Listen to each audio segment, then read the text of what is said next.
right, welcome Keller ISD to our bonus Kickstart Your Learning this week. We are so glad to be coming to you from our homes during this online teaching and learning thing. We are really trying to have one of these Kickstart events every week during this COVID time. And so this week we're bringing to you something that we hope is useful and unique and just kind of a heartwarming story to share. First and foremost, we hope that you and your family are safe during this time and healthy. We also hope that you're falling into great routines, teaching your own students in Keller ISD, and yet also if you've got little ones or big kids, helping them learn in Keller ISD, and that you're all learning to share your devices and your Wi-Fi and get along, because we know that can be hard. We're so glad you're here. I have a funny personal story. Yesterday, I lost power at my house, which then kicked my Wi-Fi off, so I didn't have any internet through the evening. And the technician who was on the phone with me wasn't really helping. They weren't going to be able to fix it till Friday or Saturday. My husband got on the phone with them and he said, "Listen, I am a handy guy. I can fix anything, but you've just got to talk me through it." And so lo and behold, they did. So shout out to Frontier. Thank you for fixing our internet yesterday so that we could have this Kickstart event today. We are glad you're here. We have such a neat program for you today. We're going to interview Dennis Grice, a teacher from Shanghai, China. And so if you want to be part of that or ask Dennis questions, you can do that by going to this link, bit.ly/askdennis. And if you've not used bit.lys before, they are case sensitive. So the capital A and the capital D must be capitalized in your link or you'll get a little error screen. Or if you want to just throw your question in the chat, I've got two great moderators who will be watching the chat as well. And we will try to get your question to Dennis if we've got enough time. I want to introduce the people who are part of this event today. We've got Elaine Plybon, who's the Director of Personalized Learning Opportunities in Keller ISD. Our special guest, Dennis Grice, who is a digital literacy coach from Shanghai, China.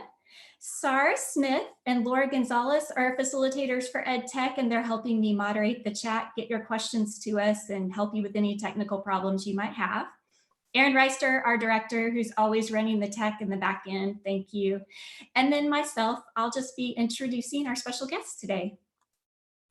All right, let's take care of a few housekeeping things. If you've joined us for one of these events before, you know that you should be looking at a video screen and then on the right-hand side, a chat window. If you don't see that chat window, we're going to walk you through a few steps to get you set up. If you're here for EQ, and we're so happy that you are, we do need you chatting with us, engaging with us during the event. If you're able to chat with us, to type, then you're good. You have the chat window. But if not, you might see a screen that looks like this, where it says create a channel to join the chat. If that's the screen you see, I've got 3 quick steps for you. I need you to click your avatar, which is usually your picture, in the top right-hand corner of your screen. Then the drop-down menu, your first choice should be your channel. So click your channel. And then after that, I need you to create your channel. So this just creates a YouTube channel for your Keller ISD account. If you've done all those steps and your screen doesn't seem right, you might need to refresh or actually return to our event link, which is www.kellerisd.net/kickstart or KIC start. I'm going to repeat those steps because I know sometimes it takes a bit to actually be following directions and listening to a video at the same time. We get that. So if you don't have the chat window, click your avatar in the top right corner. Then you'll get a drop-down menu. Click your channel and then click create channel. After that, you might need to refresh or return to www.kellerisd.net/kickstart. Okay, if you're here today as a live participant and you are needing EQ credit, we are so happy to offer it to you. This is 1 hour of EQ credit for being with us from 4:30 to 5. And so here are the things I need you to know about it. We need you to watch the entire live event. We need you to introduce yourself in the chat window at the beginning of the event. So go ahead right now. If you just got that chat running, go ahead and introduce yourself. Tell us who's here. We love shout outs.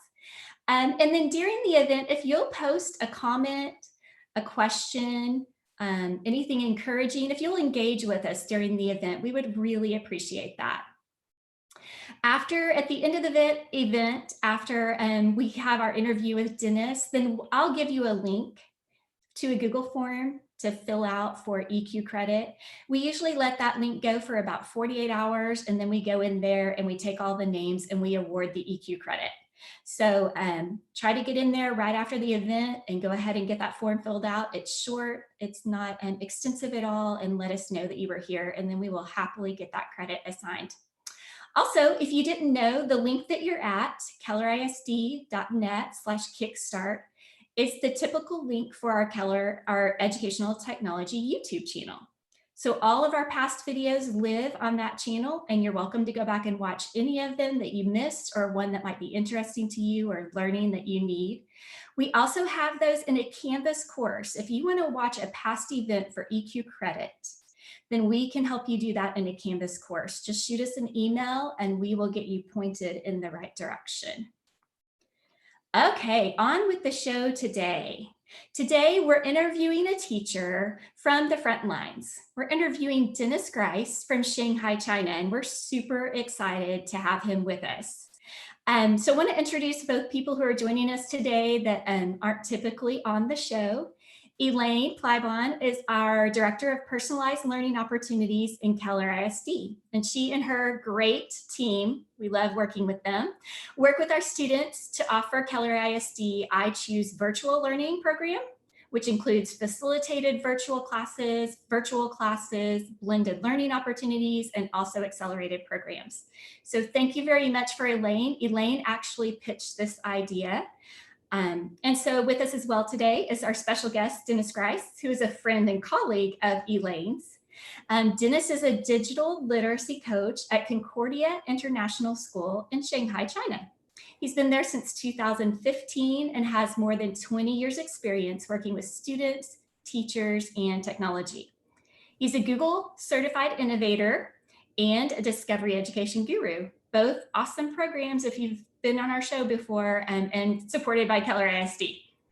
He loves sharing his passion for integrating technology into curriculum at lots of workshops and conferences. He sees his mission as not to teach technology, but to help teachers use technology as a tool to help students learn and show what they know.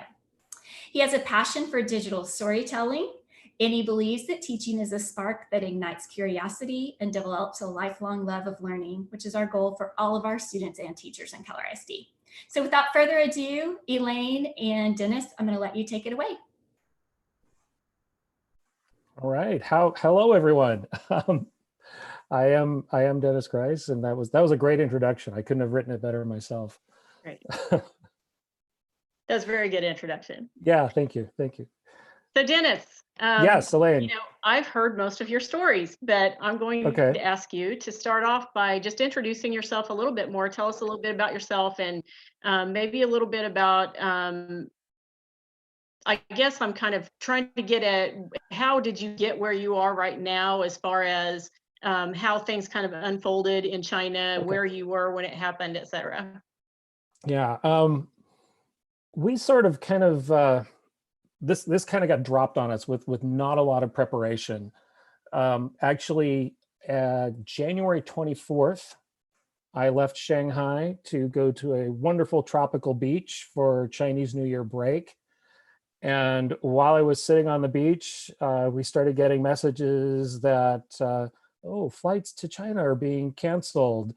Oh, wait, school's going to be closed. We need to be ready for virtual learning, on Monday. And like I probably said, I was thinking, I just need to throw my phone in the ocean. I'm just going to stay on the island and be safe. But no, we had to kind of, work together and scramble. And I have not been back to China. I mean, I actually flew back to the States and have been, with basically a bag of t-shirts and shorts and an iPad. I didn't even have my computer with me. So since I've been back here in the States, I've had to buy a computer. I've had to get that set up, and then also work with our teachers who are pretty much spread all over the globe, and our students as well, to prepare for what is this online learning going to be? What is it going to look like? And it's been challenging. I mean, if we would have had just like one day of PD or something like that to get people ready, would have been great. We didn't even have that luxury. Yeah. And So what was it's the been first challenging. step? What did you do? What did you all identify as your first thing that you thought you needed to get done in order to get the students back to learning? First step we had to do was kind of establish what system were we going to use to deliver the learning. Fortunately, in our middle school and high school, we're using Canvas, and Canvas works fairly well for delivering that, and that was kind of a no-brainer. In our elementary and early childhood, we've been using Seesaw in the classroom, but that itself posed some significant challenges because I don't know if you're familiar with Seesaw, but Seesaw requires a class code. When you're using it at school, you're using a class app, you're logging in with a class code, and when you scan that class code, the list of students comes up, the student picks their name, and they get to submit work as that. That works great in the classroom when you can monitor it. It opens up all sorts of privacy issues at home because anyone could potentially be any student. So we had to kind of backtrack. Our elementary kids didn't have email logins, so we had to kind of come up with a stopgap plan, and we had parents. We came up with a formula basically so the parents could submit work through the family app, which is normally just used for monitoring, while we went on the back end to try and create email logins for all the students and then push that out. And it took a couple of weeks to get that up and going, and it's still challenging. The other challenge was teaching teachers how to make videos, and that's just such a huge thing with video lessons, and just kind of an understanding of what you need to make a video. And if you just record yourself on your iPad and you try and take that, even if it's just a 5-minute video, those video files are huge. And I had a teacher the first week was saying, my video files aren't uploading, and it's like I'm looking at what they're trying to do, and it's like, oh, it's 1.8 gigabytes that you're trying to upload. And we had to come up with some ways. How can we compress this? How can we make it smaller? How can we reduce the file size? And just teach people remotely how to use video. And that itself has been a challenge. Well, and also, did you find any tips as people did start doing their teaching online? Did you discover anything that kind of rose to the top as the best ways to engage the students? That what things were the students more likely to get something out of or participate in? Well, one of the challenges was, initially just trying to decide what the online learning was going to look like. And the initial thought and the initial planning that was going through with the admins and the coaches and that was, we need to make it, basically be an online version of the regular school day. And, where, at the beginning of, at 8 o'clock, you're doing math, at 11 o'clock, or 10 o'clock, you're doing writing, and you're having lessons for this. And we learned really quick that just doesn't work. It was, you're trying to deal with kids who are at home in various situations with limited internet bandwidth. Just the challenge of, maybe you have a 30-minute lesson that you're doing for writing. Well, it might take them 30 minutes just to find where that writing lesson is, and then deal with the logins, deal with parents who are still trying to learn how to deal with, with this at their home. And then we had the added complication of, we had a lot of students in China who are behind the Great Firewall of China, which basically eliminates Google, YouTube, Facebook, any type of things, that we would normally go to would be blocked. Now we know that in China, but we have, at school we can kind of control that, but we had no clue what everyone was using. And we learned very quickly, we had parents complaining that my kid's on 8, 10, 12 hours a day trying to get all their work done. it's taking 30 minutes to download and watch a 5-minute video. And there was just a lot of frustration. And we realized we need to kind of, okay, let's back up. Let's look at the essentials. And basically we had to kind of narrow it down. What are the essential learning points? Not just to focus on daily work. Here's what they need to do Monday, Tuesday, Wednesday, Thursday, Friday, but what do we want them to have their goal for the week? And teachers in grade level teams got together and started dividing up the work and said, okay, maybe on Tuesday is when you turn in your math and maybe do science. On Wednesday, you might do writing and social studies. On Thursday, you may do reading and whatever, another subject, maybe PE or something like that. And just to try and cut it down. So what we're looking at is essentially about 2 hours of work time per day. And we've come to realize that that seems to be what's manageable. And then kind of to answer your question, Elaine, too, about, what are the types of things that engage students? Initially, we're thinking, well, this is only going to be a couple of weeks. So that first week, everyone was kind of excited. Oh, this is novel. We're learning online. We're at home. Oh, look where I am. That enthusiasm died about the end of the second week. And we realized too, talking with our high school principal, the type of activities, that it was a lot of read and reflect. A lot, and that was basically all they were doing. And by the second or third week, they're burnt out on that. It's just like there's no motivation to do any of that work. It's just the same thing over and over again. The novelty wears off. You got to come up with different things. Projects that maybe they can work on offline and then submit. Independent research type things for the high schoolers. For elementary, give them some things that they can get away from the screen and create on their own, and then maybe just submit with a picture or a video explaining what they did. Those types of things, and also what became more important as we went into week 4, week 5, and now, we're starting our 9th week of online learning. It's checking in with the kids. Are you okay? How are you doing? How are you holding up? What are you struggling with technology? What are you struggling with just personally? And we've had, kids, imagine, elementary kids who have not been outside their apartment in over 50 days. There's some, you want to make sure they're okay. And I just keep pushing Maslow before Bloom, get that, make sure they're all right. Don't be focused on accountability and work on those relationships, because they just want to see your face. It is so important. It is such a stressful time, and I can't imagine being that many weeks into it. I mean, we're all very stressed here, and I cannot imagine what that would be like.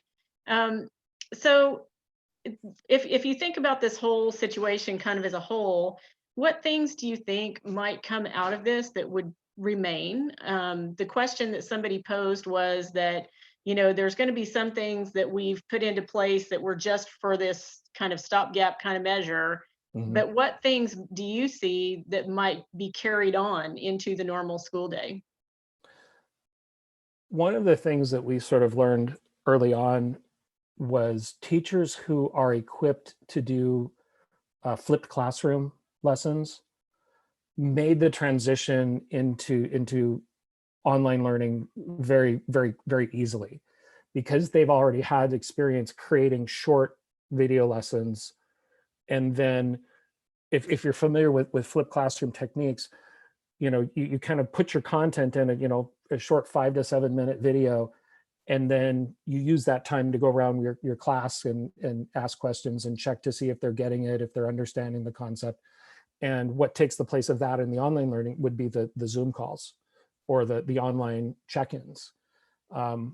Trying to deliver content over a conference call can be problematic, because you don't know what the bandwidth's like. You get a lot of, like dogs barking in the background, kids going, wait, you froze. What was that you were saying?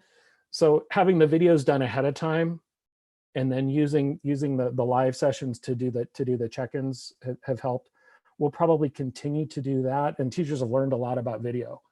One of the words early on, they said, pick a word that sort of describes online learning so far. And for me as a tech coach, I think the word was serendipity. It's like, hey, you remember all those tools we've been showing you? Now is your chance to really get to use those and get to know those inside and out. And we have teachers that said, wow, oh, we've had Brain Pop, but I never used Brain Pop before. This is really cool. We can do lessons on that. We can push information out that way. And getting familiar with those tools that you say, oh, I'll get to it when I have time. You have time now, definitely. So we'll probably hold on to some of those. So one of the questions that's coming up in the chat, and by the way, there's lots of questions. So what we might have you do is answer them offline at some point, because we're not going to get to all of these. Oh, all right. I'll do my best. I don't know everything. But one of them that I think is really interesting is somebody is asking, and this, you're kind of uniquely positioned to be able to answer this one, I think. How does the US government's response to COVID-19 seem to compare to the Chinese government's response to COVID-19? Oh, wow. It was my understanding we weren't going to get into politics. But I think it's probably just a difference in cultures. In China, the government tells you to do something and you just do it. Here we're a little bit more Wild West, and states do their own thing.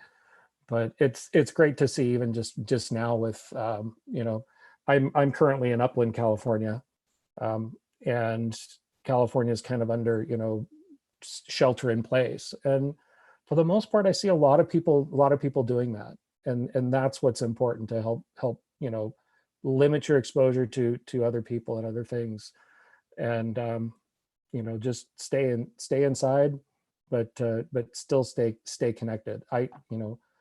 Being shelter in place doesn't mean complete isolation. That's true. Well, and I mean, just as we're sitting here today, I was realizing the other day, there's nothing that keeps me from being able to open up one of these and talk to my friends. Mm-hmm. So one of the questions that's coming up is, how is your school dealing with grades? Are you actually taking grades during this time? And if so, how are you handling that? And if not, how is that going to translate into credits and things? That's actually something we're wrestling with. We've even had some conference calls this week on, if this continues for the rest of the year and we don't, go back to school, which is still in question. How are we going to do grades? How are we going to do assessments? And one of the things we've had to do is just rethink assessment. One of the questions early on from our middle and high school teachers was, well, how do I do my tests and make sure they're not cheating? And the idea of assessment being only a multiple choice test or only being something online is, well, test is just like one phylum under kingdom assessment. You can assess work that kids are doing by projects. You can have them give you feedback via video, and use those alternative methods. And I'm a big advocate, as Chrissy said in my introduction, of having kids produce something to show what they know, and using those projects and those evaluations to do your assessment.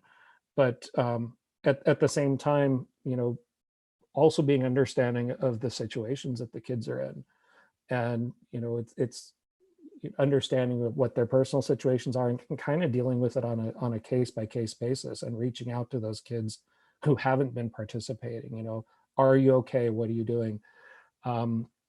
What's going to happen with grades? I've heard of some districts that basically say, the grade that they were getting when this whole started is going to be the grade that they keep.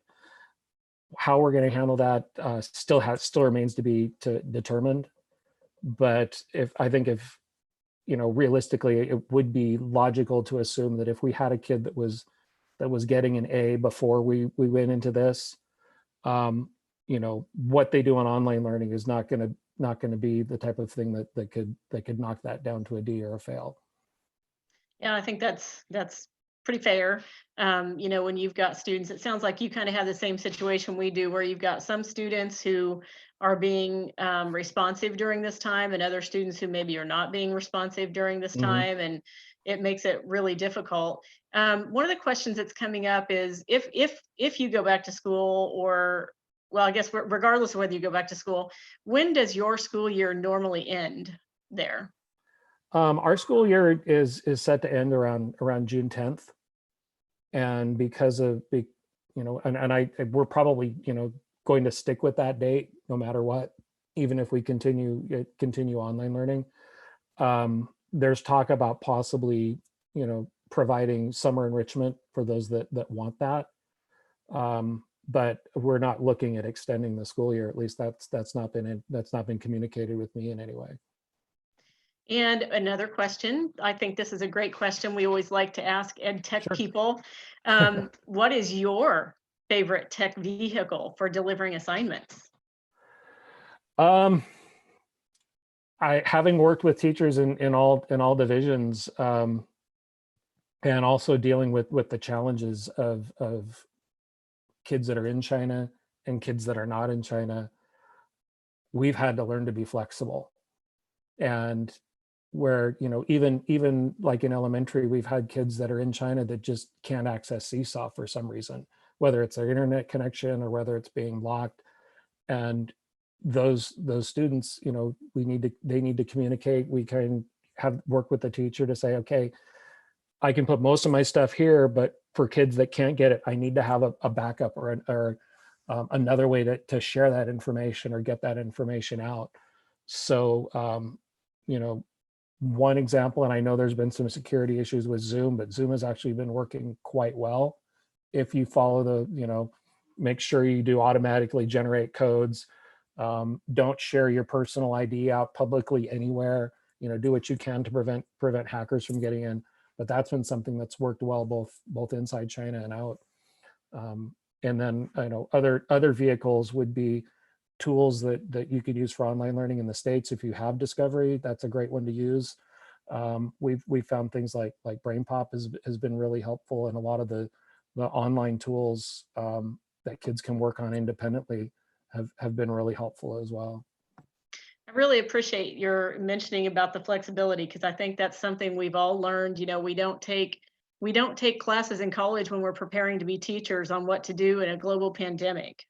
So it's been very much of a flexible time for us, and we have run out of time, Dennis. Oh, you're kidding already? Yeah, I know. So we're going to have to stop. Christy's going to boot us out of here, but I will send you all there's lots of great questions in here, and just if you don't mind, Dennis, we could type up a little FAQ kind of a thing to go on ahead and More than answer happy to help with that.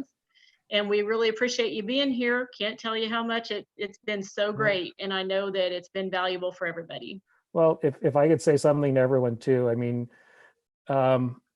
think of this as a marathon, not a sprint. And the important thing for our teachers, and I've just been really trying to be an advocate, is do what they tell you on the airplane. Put on your own oxygen before trying to assist others, and make sure you advocate for self-care. And you know, don't try and be a martyr, because we know what happens to those people. So true. So true.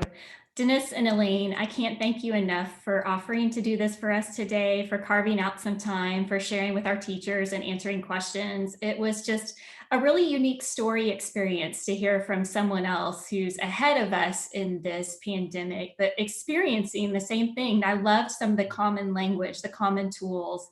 We're all searching those out to figure out how to teach and learn online. Dennis wrote, I'm going to share with you Keller ISD. Dennis wrote an article recently for eSchool News, not to be confused with eSchool, our student information system. And my moderator girls have the link, and they will be putting that in the chat if you want to read Dennis's article on 7 tips for remote learning. Just kind of another way to get to know him a little better. And also, Dennis, I can tell that you're an avid Twitter user. Do you want to share your Twitter handle? My Twitter is @dgrice, @DGRICE. I got on Twitter early, so I was able to grab that one. Well, we've got lots of Twitter users in Keller ISD, so go give Dennis a follow and thank him for being with us today. All right, Keller ISD teachers, we are so appreciative you were here, and thank you for spending your afternoon with us, about 35 minutes of it. We appreciate your time. I'm going to wrap up with a couple of helpful resources for you. If you are not aware of our KIC website, it is www.kellerisd.net/KIC, K-I-C. This is where we normally house all of our how-tos for the digital resources that we support in Keller ISD and even beyond a few others. We have a special COVID page on the front page right now that links to a page of other resources that we feel are important for this time. And we are keeping some EdTech office hours during the week. So if you just want to jump on and ask a question, one of us will try to help walk you through your trouble or find the answer to your question. We're also keeping a list of trainings that we feel might be beneficial to Keller teachers. And so the links are changed pretty often and they live right there on that COVID page. All right. During this COVID time, like I said, we are trying to bring you a Kickstart Your Learning event each week. And next week we have an event on becoming a screencasting scholar. Dennis talked a little bit about how learning to video yourself and video your lessons there's some bumps, some speed bumps in that. And so join us next week. I want you to note that next week we're going to start a little early at 4:15. So jump on when you can, and we'll try to go over some of those screencasting apps that might help you as we continue to teach and learn online. And we'll be giving EQ credit for that one next Wednesday as well.